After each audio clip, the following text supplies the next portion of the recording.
Hey, you may be wondering from the thumbnail, what? That glass looks so realistic. And you're right, it does, doesn't it? I am pretty cool for that. But that's besides the point. Anyone can attempt to do this. Keyword attempt.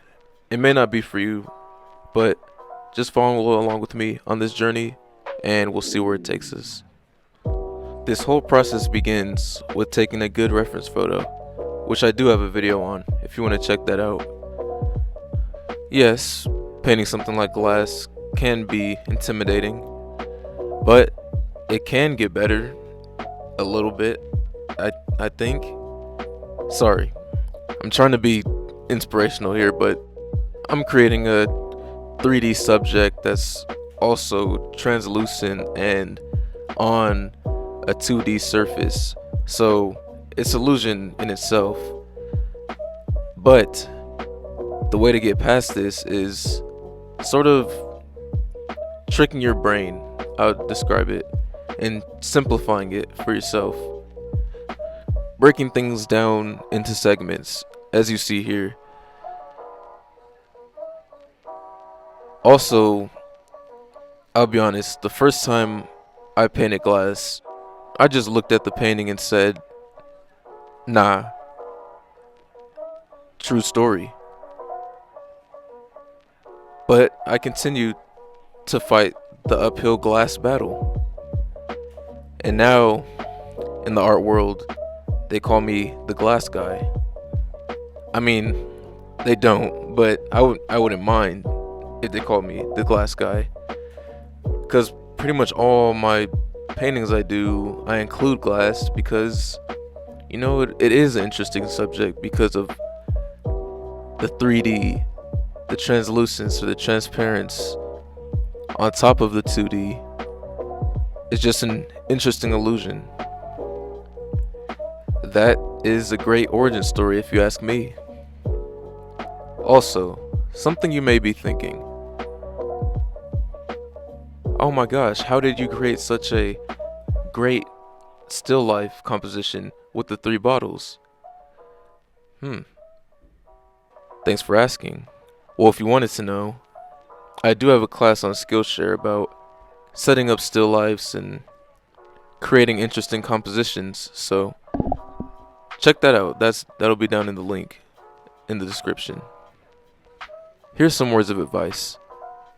If you're on a budget and you like painting certain things, take advantage. For example, a roommate of mine had these bottles of undisclosed beverage lying around, so I figured I like painting glass, so I asked when they're done with these, may I have them? And that's a great thing, especially as a beginning painter and maybe you don't have the capital for a lot of objects, interesting objects. Then it would behoove you to keep what you're wanting to paint in mind. I've always wanted to use that word. Anywho, this seems kind of unfair for this to be my sort of how to paint glass video, because I'd assume that some people actually came to this video to learn how to paint glass. Yeah, that's a fair assumption. But I will make a true how to paint glass video. The real glass, the glass that's clear and transparent and what you normally think of as glass. So if you want that, I'd appreciate it if you leave comments in the comment section telling me that perhaps you want from me a tutorial on how to paint glass. If you couldn't tell, this is simply a video of me painting glass, not a tutorial on how to paint glass, hence the title of the video. Now, although this time lapse makes it seem oh so easy of a process, it doesn't quite do it justice. This painting took way longer than I thought. I thought I was the glass guy. It ended up taking 2 different days, 2 different sittings. So never really underestimate your opponent. This one gave me a good battle, to say the least.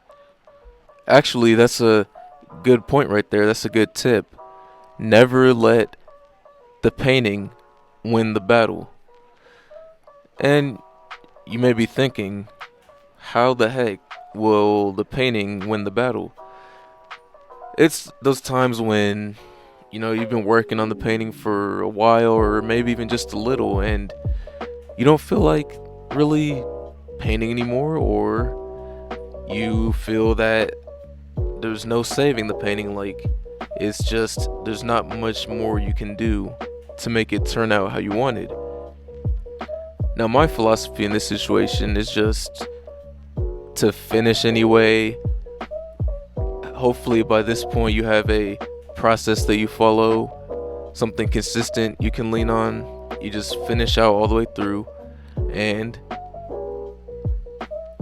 that's a win in my book. Just don't let the painting make you rage quit, is all I'm saying. It's just not a good look, to say the least. You're better than that, I hope.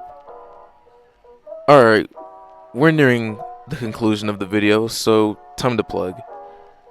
If you like this video, you think, this guy is a little interesting, well, why don't you just leave a like, subscribe, comment, or thumbs up even. It'll help me make more videos in the future. Alright, now that that's over with, how do I feel about the painting, and how do I feel about how the painting process went?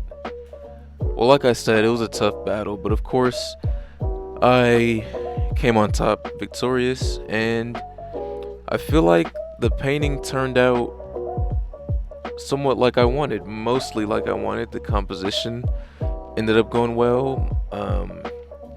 I liked the colors, the illusion, and yeah, overall it's just a successful project. And again, thank you guys for watching, and stay tuned for more videos in the future.